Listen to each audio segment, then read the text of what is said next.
जय जय गुरुदेव दत्त. आपलं स्वागत आहे सोपी आस्थामध्ये.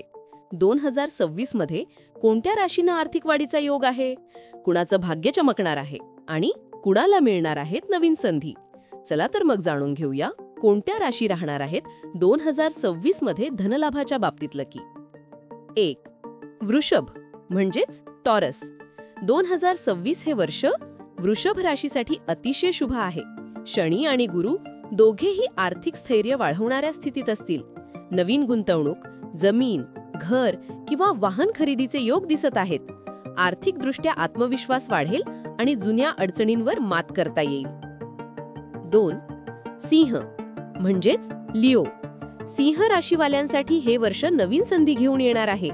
2026 मध्ये तुम्हाला करिअरमध्ये मोठी झेप मिळू शकते. ज्यांनी व्यवसाय सुरू केला आहे त्यांना अनएक्सपेक्टेड प्रॉफिट्स मिळतील. मात्र अहंकार आणि घाई टाळा, संयम ठेवा, यश नक्की मिळेल. 3. वृश्चिक. वृश्चिक राशीच्या लोकांसाठी गुरु ग्रह उत्तम फळ देणार आहे. 2026 मध्ये तुमचं नशीब अचानकपणे खुलू शकतं.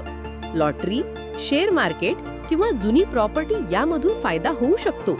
पण लक्षात ठेवा, स्मार्ट प्लॅनिंग आणि सेव्हिंग्स याकडेही लक्ष द्या. 4. कुंभ. कुंभ राशीसाठी 2026 हे वर्ष स्टेडी ग्रोथचं आहे. जे लोक तंत्रज्ञान, संशोधन किंवा क्रिएटिव्ह क्षेत्रात आहेत त्यांना मोठं यश आणि आर्थिक स्थैर्य मिळू शकतं. नवीन पार्टनरशिप किंवा फॉरेन ऑपॉर्च्युनिटीज लाभदायक ठरतील. 5. मीन. मीन राशीसाठी गुरुची कृपा पूर्ण वर्षभर राहणार आहे. अडकलेले पैसे परत मिळण्याचे योग आहेत आणि करिअरमध्ये मोठा बदलही घडू शकतो. आर्थिकदृष्ट्या हे वर्ष स्थिरता आणि समाधान देणारं ठरेल. बाकीच्या राशींसाठी एक सल्ला: 2026 मध्ये नशिबासोबत स्वतःचा प्रयत्न सुद्धा आवश्यक आहेत. प्रत्येक ग्रह तुम्हाला संधी देतो, पण ती ओळखून वापरणं तुमच्यावर अवलंबून असतं. 2026 मध्ये गुरु ग्रहाचा गोचर विशेष परिणाम घडवणार आहे. गुरु म्हणजेच बृहस्पती, ज्ञान, धन आणि विस्तार यांचा अधिपती. तो जेव्हा शुभ स्थितीत येतो तेव्हा जीवनात वाढ, समृद्धी आणि आत्मविश्वास येतो.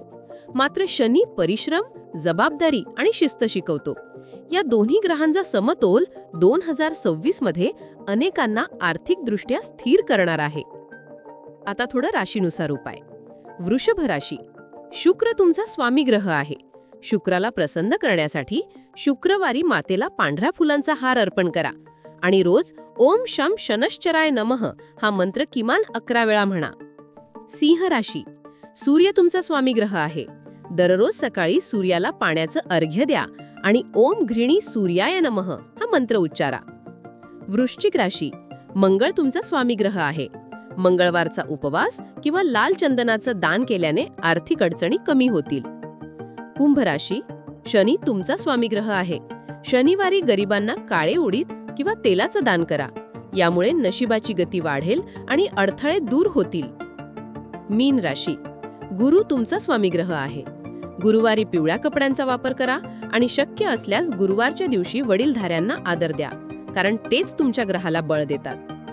2026 साठी आर्थिकदृष्ट्या लक्षात ठेवण्यासारखं: पैशाची आवक वाढली तरी खर्चावर नियंत्रण ठेवा. फसवे गुंतवणूक योजनांपासून दूर राहा. जमीन जुमला किंवा घराशी संबंधित काम करताना योग्य सल्ला घ्या. पैसा हा साधन आहे, ध्येय नाही, हे लक्षात ठेवा. आध्यात्मिक दृष्टिकोनातून पाहिलं तर धन फक्त नोटांमधूनच नाही, तर समाधान, आरोग्य आणि चांगले संबंध यामधूनही येतं. 2026 हे वर्ष संतुलनाचं वर्ष आहे. ज्यांनी मेहनत आणि श्रद्धा एकत्र ठेवली त्यांचं नशीब नक्कीच उजळेल. तर मित्रांनो, ही होती 2026 साठी आर्थिकदृष्ट्या लकी राशी आणि त्यांचे उपाय. तुमची रास यामध्ये आली असेल तर कमेंटमध्ये जय माता लक्ष्मी लिहा. आणि ज्यांची रास नाही आली त्यांनी निराश होऊ नका, कारण ग्रह नेहमी फिरत असतात आणि भाग्याचा दरवाजा कोणत्याही क्षणी उघडू शकतो. आणखी अशा आध्यात्मिक, वैज्ञानिक आणि तार्किक माहितीसाठी सोपी आस्थाला सबस्क्राईब करा. देव आणि विश्वाशी जोडलेले रहा. जय माता लक्ष्मी. जय जय गुरुदेव दत्त.